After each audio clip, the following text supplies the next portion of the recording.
전달해 드려야 되는데 그렇지 못한 것이 현실입니다.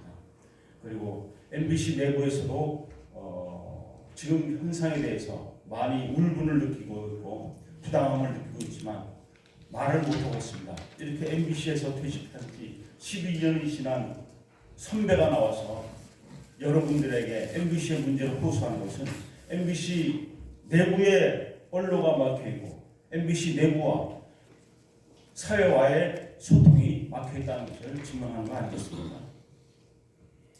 커뮤니케이션을 업으로 하는 회사인데 그 내부조차 언로가 막혀있고 소통이 되지 않고 있는 것이 우리 현실입니다. 말씀드릴 내용은 진영방송 MBC, 문재인 정부 때 우리 MBC는 어떠한 길을 걸어왔는가를 말씀드리고자 합니다. 진영방송이라고는 하지만 사실은 좌파 진영이라고 해야 되겠죠. MBC는 정권에 따라서 그 논조와 보도 성향이 달라져 왔습니다. 그것은 어쩔 수 없죠. 그러나 MBC가 어느 순간부터는 정권이 어떻게 바뀌더라도 좌파 성향으로 고착되고 말았습니다. 그 이유가 무엇인지 한번 저와 생각해 보시도록 하겠습니다. MBC는 왜 좌파 진영 방송이 되었는가? MBC에는 특별한 소유주가 없습니다. 방송문화진흥회라고 하는 기관이 대주주로서 주주권을 행사하고는 있지만 실질적으로는 구성원이 MBC의 주인이고 그 주인 노릇을 한 것은 바로 좌파 노조입니다. 제가 MBC에서 30년 동안 생활하는 동안에 뼈저리게 느꼈던 일, 좌파에 가담해야 출세에 유리하고 사장도 가능하다. 물론 자기의 능력으로, 자기의 성실함으로 경영진까지 올라가신 선배, 후배 있습니다. 여기 지금 토론자로 참석하고 계시는 전 대전 MBC 이진숙 사장님, 본인의 능력과 본인의 성실함으로 대전 MBC 사장까지 올라갔습니다. 그러나 MBC 사장을 대전 MBC 사장에서 물러날 때 어떻게 물러나야만 했는가? 악랄하기 짝이 없는 좌파 노조의 끊임없는 행태 때문에 가정 생활을 지키기 위해서, 나의 생활을 지키기 위해서 어쩔 수 없이 대전 MBC 사장 자리에서 물러나야만 했던 것입니다. 그것이 비단 이진숙 사장님의 경우만은 아닙니다. 회사 내에서 가장 큰 파워그룹은 노조입니다. 노조위원장은 인사권까지 개입을 합니다. 직장 생활을 하면서 가장 큰 문제가 무엇입니까? 나의 보직이 무엇인가?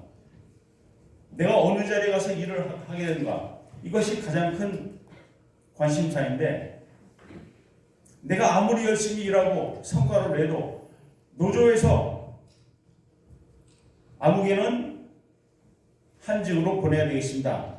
라고 하면 한직으로 하는 것이 현실입니다. 보십시오. 정동영, 신경민, 박영선, 최문순, 노웅래, 박광원, 김성수 다 국회의원 배지를 달았던 사람입니다. 그들은 음으로 양으로 모두 노조와 관련이 있었던 사람들입니다. 최문순, 노웅래는 노조위원장까지 했었죠.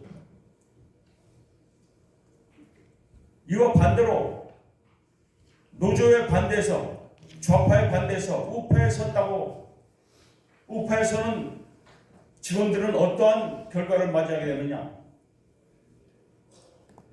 아무런 보상이 없습니다. 보답이 없습니다. 인사에서. 경영진마저 노조의 영향권에서 벗어나지 못합니다. 2005년 이후에 MBC 역대 사장을 볼까요? 노무현 대통령 때는 최문순 씨가 사장을 했습니다.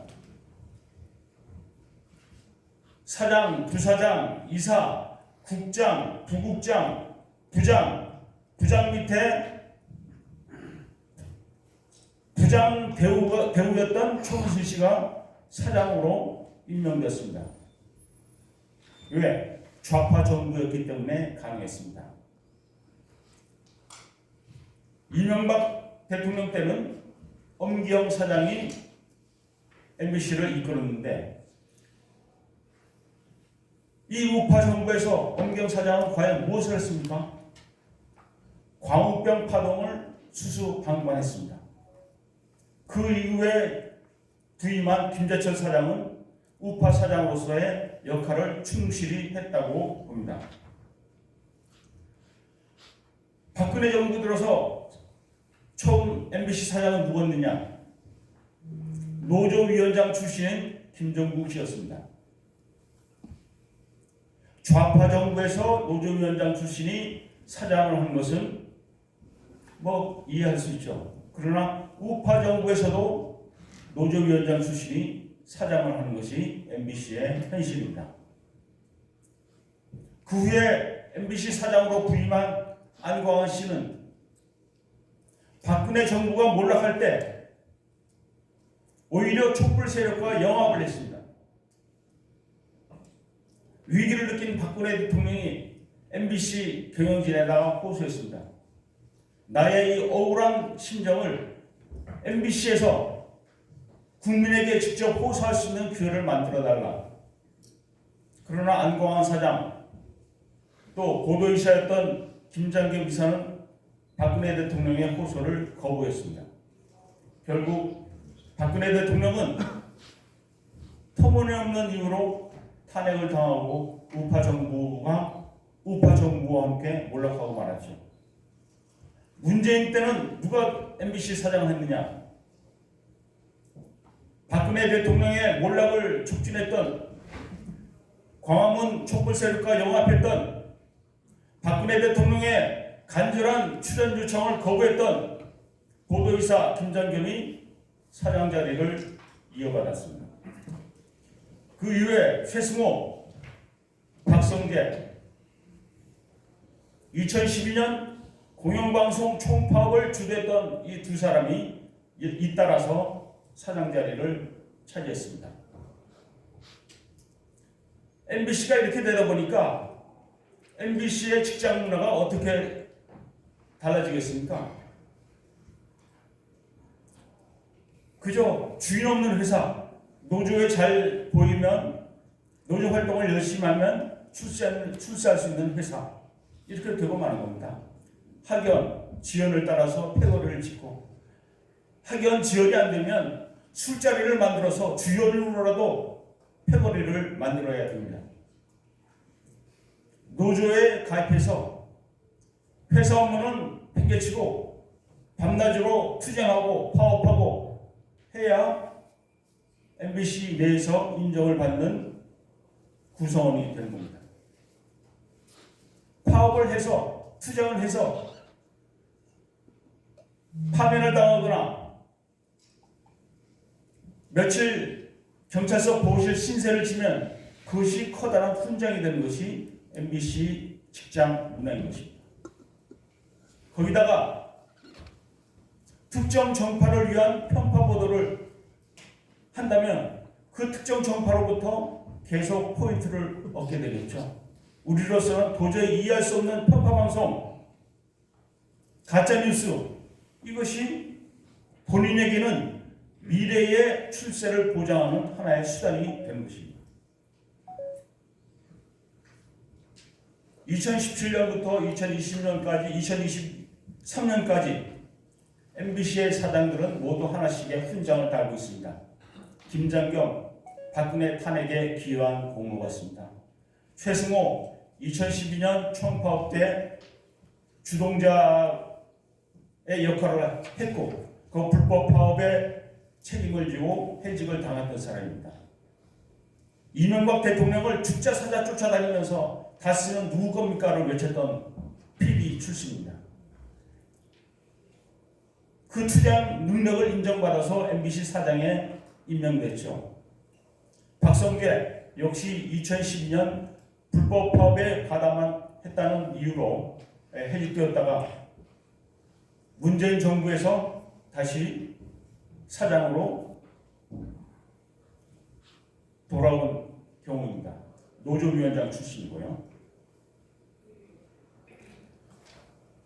문재인 정부가 들어선 다음에 MBC는 어떻게 변느냐?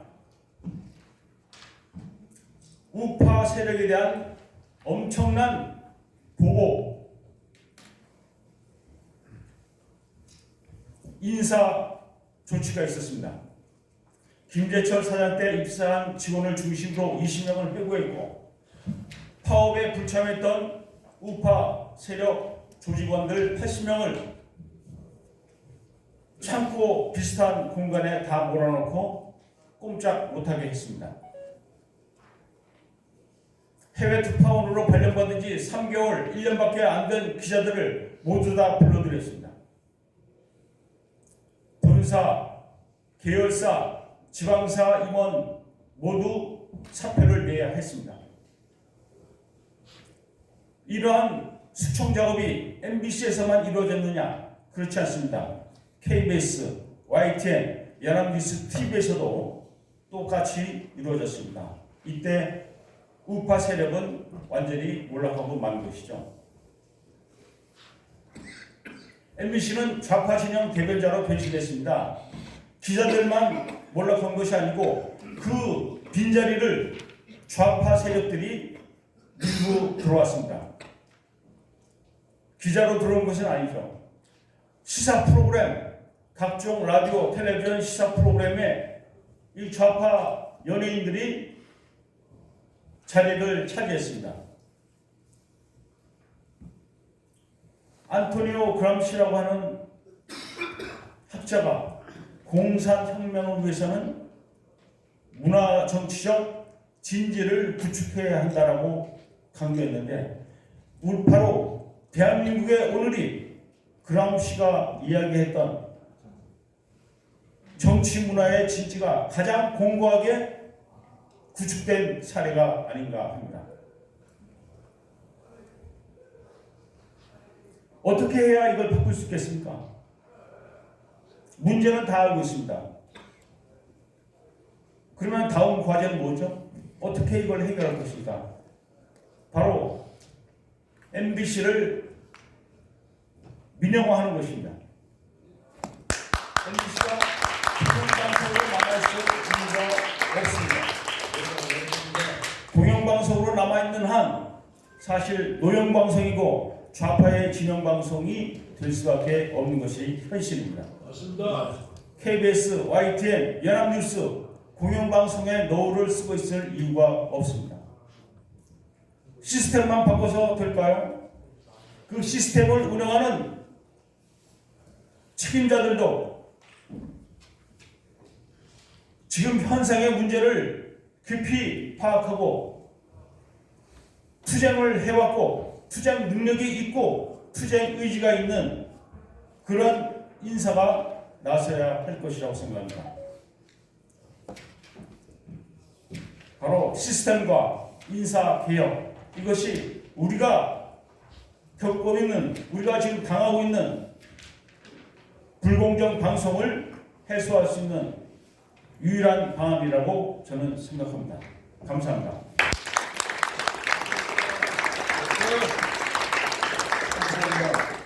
속 시원하게 말씀해 주셨는데, 여기서 이제 좀 질문도 금방 들어올 수 있는 게,